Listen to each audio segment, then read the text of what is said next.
another thought. One thing I'm not seeing accounted for in the early voting, because people are just tracking it Republican, Democrat, Republican, Democrat. One thing I'm not seeing broken out of that on the Republican side is Nikki Haley voters. I mean, people who know more about this shit than I do, who are smarter than me, are saying you're going to see anywhere from 7 to 12% of Republicans voting for Kamala Harris. And those are Republicans who voted for Nikki Haley in the primaries. Remember, she was getting between 15 and 30% of Republican votes in the primaries. And those were protest votes largely. Those were protest votes against Donald Trump. And I think what you're going to see is a split of that 15 to 30% of some of them either just aren't going to vote at all or aren't going to vote for president, and a huge chunk of the remainder voting for Kamala Harris. If Trump loses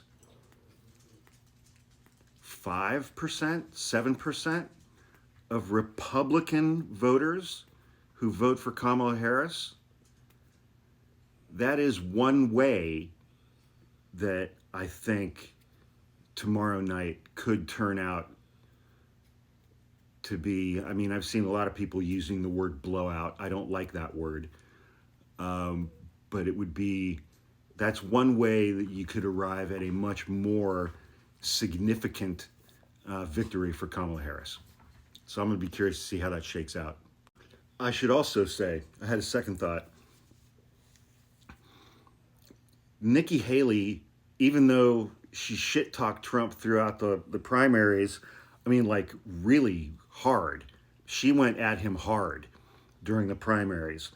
And then, of course, like every other Republican, she caved, she bent the knee, she kissed the ring, and she endorsed him.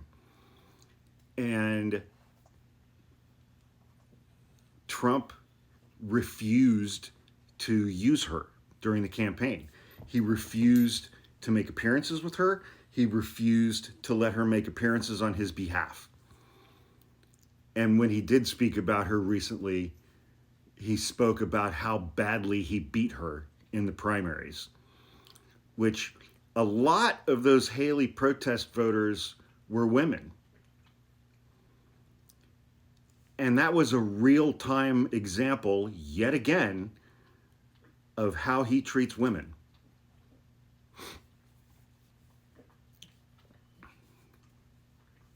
Fucking amazing. Any woman that votes for Donald Trump should have their fucking head examined.